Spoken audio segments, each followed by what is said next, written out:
ओम श्री गणेशाय नमः। जय श्री कृष्ण मेरे प्यारे दर्शकों। श्री कृष्ण भगवान कहते हैं कि पीपल के वृक्ष को एक बार जल देने से क्या होता है। जानिए पीपल के वृक्ष का महिमा क्या है।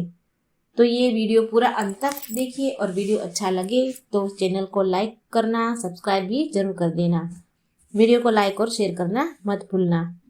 दोस्तों, पीपल के वृक्ष को जल चढ़ाने से कौन सा पुण्य मिलता है, आइए जान लेते हैं।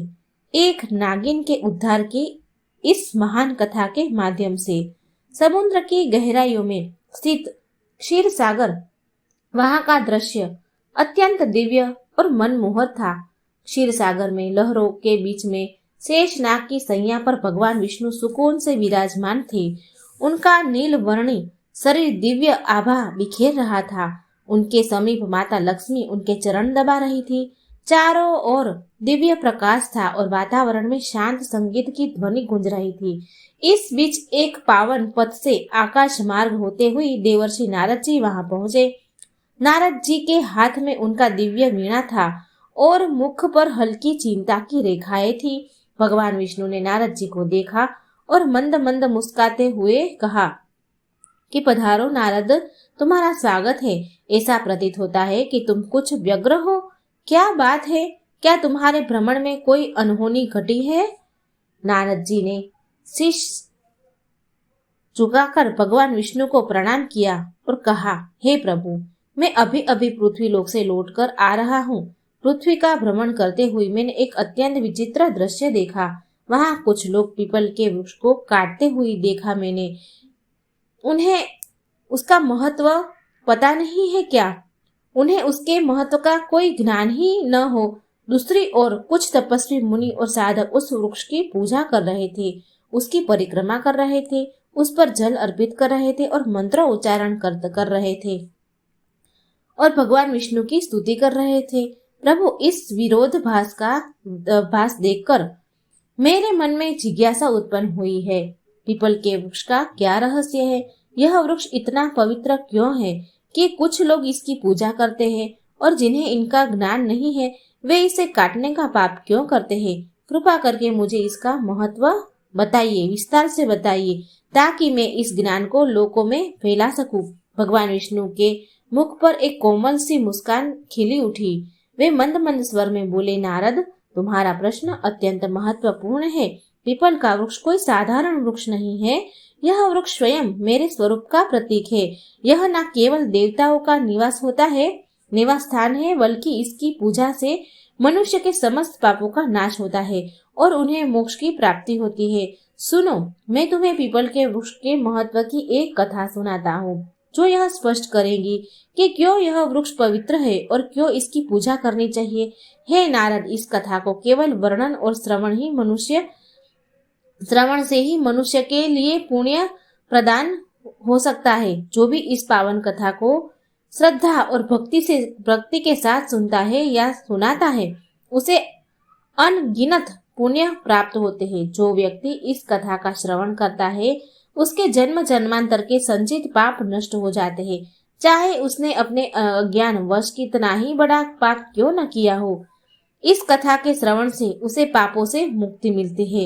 इस कथा को सुनने वाला अपने पितरों का आशीर्वाद पाता है, उसके पूर्वज संतुष्ट होते हैं और उसे सुख, समृद्धि और शांति का वरदान देते हैं। इसके फलस्वरूप पितरों के ऋण समाप्त होते हैं और उनके मार्ग में आने वाली बाधाएं दूर होती है। इस कथा को सुनने वाला व्यक्ति अपने घर में दुर्भाग्य, दरिद्रता और कष्टों को दूर कर सकता है। उसके परिवार में सुख, समृद्धि और लक्ष्मी का निवास होता है। उसका जीवन सदा मंगलमय रहता है। यदि किसी स्त्री पुरुष को संतान सुख की प्राप्ति में बाधा हो रही है, तो वह इस कथा को श्रवण करके पीपल के वृक्ष की पूजा करे, उसे संतान सुख की प्राप्ति अवश्य होती है। नारद जी ने आनंद और जिज्ञासा से कहा, प्रभु, मैं ध्यान पूर्वक सुन रहा हूँ, कृपया इस कथा का वर्णन कीजिए। भगवान विष्णु ने कहा, हे नारद, पूर्व काल की बात है। एक अत्यंत गरीब व्यक्ति रहता था, जिसका नाम हरिदास था। हरिदास ईमानदार और परिश्रमी था, लेकिन उसका जीवन अत्यंत कठिनाइयों से भरा हुआ था। वह जंगल में लकड़ियां काटकर उन्हें बेचता और जैसे तैसे अपने परिवार का भरण पोषण करता था। उसका परिवार बड़ा था। बूढ़े माता पिता, उसकी पत्नी गायत्री और 3 छोटे छोटे बच्चे। हरिदास दिन रात मेहनत करता, फिर भी परिवार के लिए पर्याप्त भोजन जुटाना मुश्किल था। उसके लिए 2 वक्त का भोजन भी मुश्किल हो जाता था। उसके घर में किसी भी प्रकार का धार्मिक कार्य नहीं होता था और ना ही देवी देवताओं की पूजा अर्चना होती थी। हरिदास को शास्त्रों और धार्मिक महत्व के विषय में कुछ भी ज्ञान नहीं था। एक दिन हरिदास हाथ में कुल्हाड़ी लिए जंगल की ओर निकल पड़ा। वह सुबह से ही जंगल के एक एक कोने में घूमता रहा, पर उसे लकड़ियां तो दूर दूर तक नहीं दिखाई दे रही थी। कोने में घूमता रहा, पर उसे लकड़ियां तो दूर एक भी सूखा पेड़ नहीं मिला। उनकी थकान बढ़ती जा रही थी और सूर्य अपनी मध्य अवस्था में चमक रहा था। हरिदास को चिंता सताने लगी कि यदि वह आज लकड़ियां नहीं ले गया तो घर में चूल्हा नहीं जलेगा। भूख और प्यास से व्याकुल होकर वह जंगल में और आगे बढ़ने लगा। जंगल का यह भाग अत्यंत भयानक था। ऊंचे ऊंचे वृक्ष, घनी बेल और झाड़ियां थी। सूरज की रोशनी तक को धरती पर आने से रोक रखा था। जगह जगह सर्प, बिच्छू और अन्य हिंसक जीवों के खतरे भी दिखाई देते थे, परंतु हरिदास की विवशता उसे वहां तक खींच लाई थी। बहुत देर तक भटकने के बाद अचानक उसकी नजर एक विशाल वृक्ष पर पड़ी। वह वृक्ष अपने चारों ओर एक अजीब सी आभा बिखेर रहा था। उसकी शाखाएं मानो आकाश को छू रही थी और उसकी जड़ें धरती को गहराई से बांध रखा था। यह पीपल का वृक्ष था। हरिदास ने मन ही मन सोचा, अरे वाह, कितना बड़ा और मजबूत वृक्ष है। यदि मैं इसकी कुछ टहनियां काट लूं तो आज का काम बन जाएगा। कि उसने कुल्हाड़ी को मजबूती से थामा और वृक्ष के पास पहुंच गया। वृक्ष के नीचे खड़ा होकर उसने एक क्षण के लिए इधर उधर देखा और कुल्हाड़ी को ऊपर उठा लिया। जैसे ही वह कुल्हाड़ी से वृक्ष पर आघात करने लगा, तभी एक भयंकर आवाज गूंज उठी, जो किसी स्त्री सी प्रतीक हो रही थी। मनुष्य, ठहरो, तुम यह क्या अनर्थ करने जा रहे हो? हरिदास ने चौंक कर इधर उधर देखा, पर वहां कोई दिखाई नहीं दिया। अगले ही क्षण वृक्ष के तने के पास एक भयानक काले रंग का सर्प प्रकट हुआ।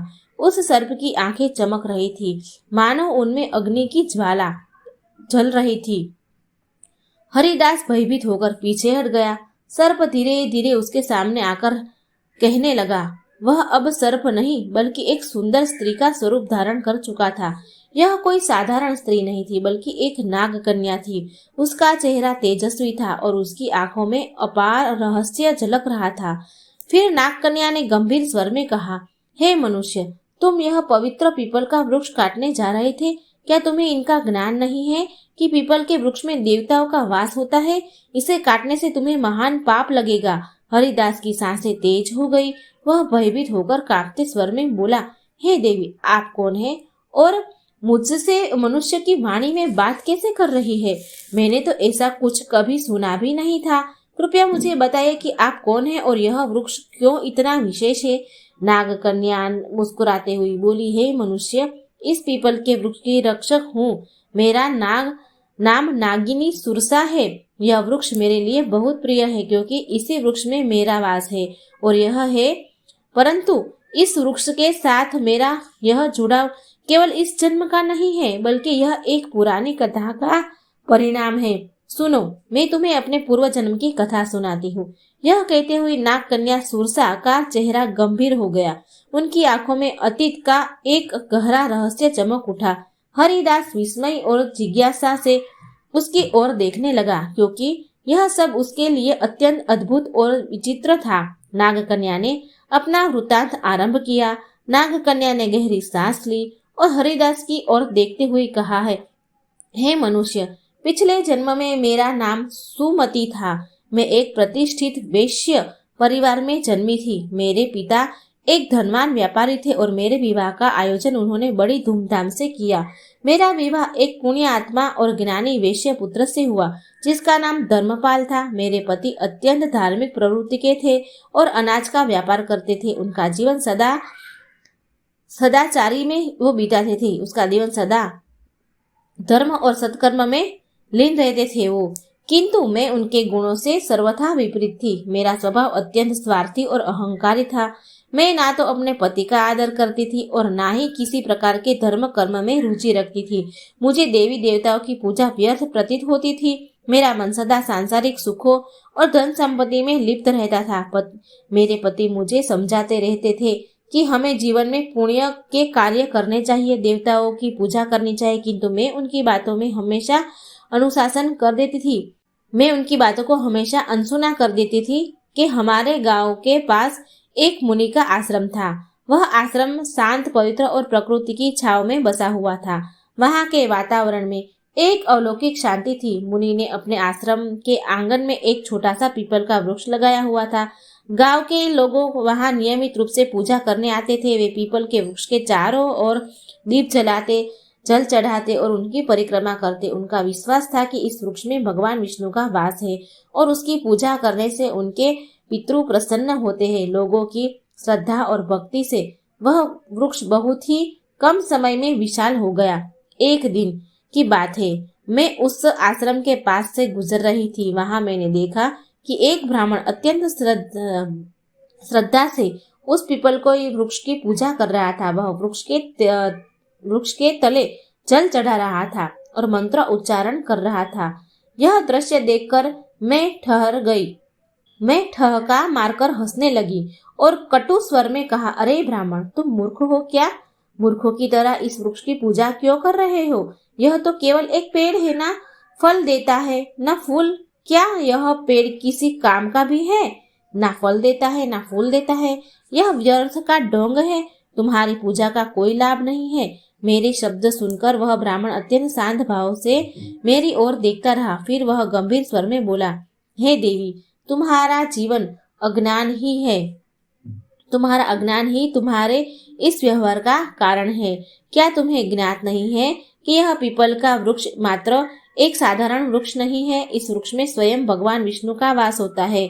यह वृक्ष जीवित है और अत्यंत पवित्र है। इसकी पूजा करने से भगवान विष्णु प्रसन्न होते हैं। इसके तले जल चढ़ाने से पितरों का आशीर्वाद प्राप्त होता है। अनेक जन्मों के पाप इस वृक्ष के पूजा से समाप्त होते हैं। यह वृक्ष मानव जीवन के लिए वरदान स्वरूप है। उस ब्राह्मण की बातों ने मेरे अहंकार को और भड़का दिया और मैंने कटु शब्दों में उसका और उस वृक्ष का उपहास किया कि मैं क्रोध में आकर उस वृक्ष के पास पहुंची और व्यंग पूर्ण स्वर में कहा,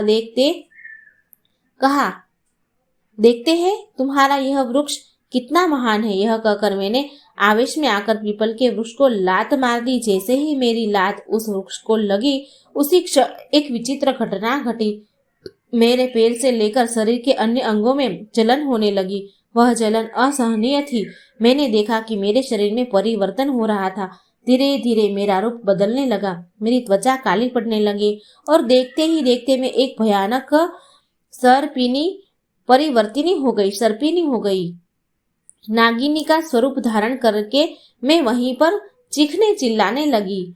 मेरी चीख पुकार सुनकर आश्रम के मुनि वहां पर आ गए। मैं उनके चरणों में गिर पड़ी और रोते हुई अपनी व्यथा मैंने उनसे विनती करके कही। मैंने उनसे विनती की कि मुझे इस श्राप से मुक्ति दिलाइए। मुनि गंभीर स्वर में बोले हैं, स्त्री, तुमने घोर पाप किया है। पीपल के वृक्ष को अपवित्र करना और उनका अपमान करना भगवान विष्णु का अपमान है। तुम्हें तुम्हारे कर्मों का दंड मिला है। फिर मैंने कांपते हुए हाथ जोड़कर मुनि से प्रार्थना की कि हे ऋषिवर, कृपया मुझे क्षमा करे और इस श्राप से मुक्ति दे। इस श्राप से कोई मुक्ति का उपाय बताइए। अपने पापों के लिए पश्चाताप करना चाहती हूँ। उस मुनि ने गंभीर स्वर में कहा, हे पापिनी, तुम्हें इस श्राप से मुक्त होने के लिए 100 वर्षों तक इस पीपल वृक्ष पर निवास करना होगा और इसकी रक्षा करनी होगी। जब 100 वर्ष पूर्ण हो जाएंगे तब तुम्हारे पति यहाँ आएंगे और इस वृक्ष पर जल अर्पित करेंगे। उसी दिन तुम्हें इस श्राप से मुक्ति मिलेगी। इतना कहकर मुनि वहां से चले गए। तब से मैं इस वृक्ष की रक्षा कर रही हूँ, इस वृक्ष पर वास कर रही हूँ। यह वृक्ष दिनों दिन बढ़ता गया और मैं दिन रात इसकी रक्षा करती हूँ ताकि कोई इसे हानि न पहुंचा सके। आज मेरे 100 वर्ष पूरे हो चुके हैं। मैं प्रतीक्षा कर रही हूँ कि मेरे पति धर्मपाल यहाँ आए और इस वृक्ष पर जल अर्पित करे, तभी मुझे इस सर्प योनि से मुक्ति मिलेगी। यह कहते हुए नाग कन्या की आंखों में आंसू आ गए। उसकी आवाज में पीड़ा और पश्चाताप स्पष्ट झलक रहा था। हरिदास यह सुनकर अवाक रह गया। वह समझ नहीं पा रहा था कि जो कुछ उसने सुना वह सपना था या सच्चाई। उसके हृदय में भय और श्रद्धा का संचार हो रहा था। नाग कन्या की करुणामयी कथा सुनकर हरिदास स्तब्ध रह गया। उनकी आंखों में आश्चर्य और अविश्वास के भाव तैरने लगे। उसे यह बात समझ में नहीं आ रही थी कि वह स्वयं इस घटना से किस प्रकार जुड़ा हुआ था। तभी एक दिव्य तेज से आश्रम के मुनि वह प्रकट हुए। उनका स्वर गंभीर और आशीर्वाद से भरा हुआ था। मुनि ने हरिदास की ओर देखते हुए कहा, हे हरिदास, यह सब तुम्हारे पूर्व जन्म के कर्मों का ही परिणाम है। क्या तुम जानना चाहते हो कि तुम इस नाग कन्या के जीवन में क्या स्थान रखते हो? हरिदास ने विस्मय से मुनि की ओर देखा और कांपते स्वर में कहा कि हे ऋषिवर, कृपया मुझ पर कृपा करे और मेरे पूर्व जन्मों के रहस्य का ज्ञान दे। यह सब क्या हो रहा है? मैं इस नाग कन्या के साथ किस प्रकार जुड़ा हूँ? मुनि ने अपनी आंखें बंद की और उनके मुख पर एक गंभीर आभा उभरी। फिर उन्होंने कहना आरंभ किया कि हरिदास सुनो, तुम्हारे पूर्व जन्म की कथा। इस नाग कन्या जिसका नाम सुमति है, इसका पति तुम ही थे। उस जन्म में तुम धर्मपाल नामक एक पुण्यात्मा व्यापारी थे। तुमने सुमति से विवाह किया था और उसका जीवन संवारने का हर संभव प्रयास किया। तुम एक धर्मनिष्ठ और सत्यवादी व्यक्ति थे। तुमने सुमति को सद्मार्ग पर लाने के लिए अनेक प्रयास किए, परंतु वह तुम्हारे प्रयासों की उपेक्षा करती रही। हरिदास ने आश्चर्य और अविश्वास के साथ कहा, क्या मैं इस नाग कन्या का पति था? मुनि ने मुस्कुराते हुए कहा, हरिदास, सुमति ने अपने अहंकार और अज्ञान के कारण पीपल के वृक्ष का अपमान किया था, जिसके कारण उसे सर्प योनि का श्राप मिला। किंतु भगवान विष्णु ने तुम्हारे पुण्य कर्मों के कारण यह नियम बनाया कि केवल तुम्हारे हाथों से ही जल अर्पित होने पर ही सुमति को इस श्राप से मुक्ति मिलेगी। तुम यहाँ तक केवल अपनी नियति के कारण आए हो। तुम्हारा आज यहाँ आना संयोग नहीं है, बल्कि यह विधि का विधान है। सुमति, जो अब तक चुपचाप खड़ी थी, मुनि की बात सुनकर हरिदास के चरणों में गिर पड़ी। उसकी आंखों से आंसुओं की धारा बहने लगी। वह कांपते स्वर में बोली, हे स्वामी, मैं अपने पूर्व जन्म के पापों के लिए आपसे क्षमा मांगती हूँ। मेरे अहंकार और अज्ञान के कारण मैंने आपको दुख पहुँचाया और इस पीपल वृक्ष का अपमान किया। किंतु आज मैं आपसे एक बार फिर प्रार्थना करती हूँ, कृपया इस पवित्र वृक्ष पर जल अर्पित करे और मुझे इस श्राप से मुक्त करे। हरिदास की आंखों में करुणा भर आई। उसने नाग कन्या के प्रति कोई क्रोध या घृणा नहीं दिखाई, बल्कि उसके हृदय में श्रद्धा और सहानुभूति का भाव जाग उठा। उसने मुनि की ओर देखा और कहा, हे ऋषिवर, मुझे बताइए, मैं इस पुण्य कार्य को कैसे पूरा करूं? मुनि ने कहा, हरिदास, पीपल वृक्ष के पास ले जाकर कहा कि हे वत्स, इस वृक्ष पर श्रद्धा से जल अर्पित करो और भगवान विष्णु का स्मरण करो। इससे तुम्हारे पूर्व जन्म के बंधन समाप्त हो जाएंगे और सुमति को भी मुक्ति मिल जाएगी। हरिदास ने पास ही रखे कलश से जल भरा। वह पीपल वृक्ष के सामने खड़ा हुआ और अपने मन में भगवान विष्णु का ध्यान करते हुए जल अर्पित करने लगा। जैसे ही उसने जल की धारा पीपल की जड़ों में चढ़ाई कि एक अद्भुत घटना घटी। पीपल वृक्ष के नीचे एक दिव्य प्रकाश फैला और नाग कन्या का स्वरूप धीरे धीरे नष्ट होने लगा। उस स्थान पर एक सुंदर तेजस्वी स्त्री प्रकट हो गई। उसका चेहरा चमक रहा था, मानो वह स्वयं एक देवी हो। सुमति ने हाथ जोड़कर हरिदास और मुनि को प्रणाम किया।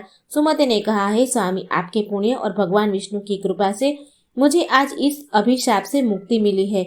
मैं आपके प्रति कृतज्ञ हूँ। आपने न केवल मेरे पापों का प्रायश्चित करवाया, बल्कि मुझे मोक्ष के मार्ग पर ले आए। मुनि ने आशीर्वाद देते हुए कहा, हे सुमति, अब तुम स्वर्ग लोक को प्रस्थान करो। तुम्हारे इस श्राप का अंत हो चुका है। भगवान विष्णु तुम्हें आशीर्वाद देंगे। सुमति ने एक बार फिर पीपल वृक्ष की परिक्रमा की और वहां से दिव्य प्रकाश के साथ स्वर्गलोक को प्रस्थान कर गई। इस घटना के बाद हरिदास के जीवन में बड़ा परिवर्तन आया। उसने पीपल वृक्ष की महिमा को समझा और प्रतिदिन उसका पूजन करने लगा। उसने अपने परिवार को भी धर्म के मार्ग पर चलने की प्रेरणा दी। वह जान गया कि पवित्र वृक्षों का सम्मान और देवताओं का स्मरण जीवन को सफल बनाता है। भगवान विष्णु ने पीपल वृक्ष के महत्व की कथा समाप्त की। उनके मुख पर करुणा और दिव्यता का तेज झलक रहा था। देवर्षि नारद जी अत्यंत भाव विभोर होकर बैठे थे।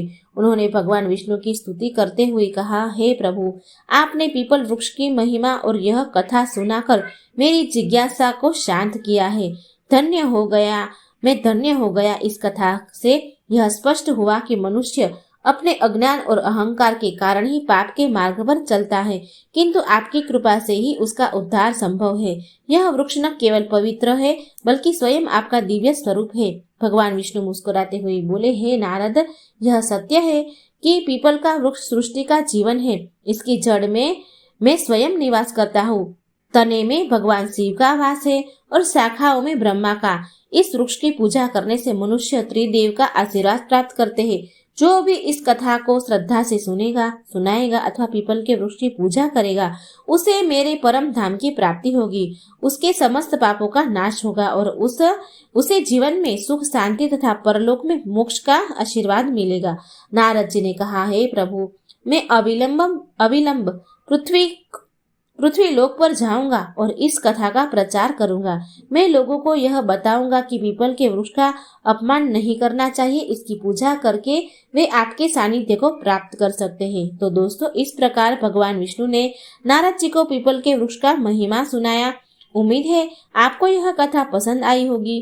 वीडियो को लाइक जरूर करें और कमेंट में जय श्री हरि विष्णु अवश्य लिखें। साथ ही चैनल को सब्सक्राइब भी जरूर कर दीजिएगा। धन्यवाद। जय श्री कृष्ण। राधे राधे। थैंक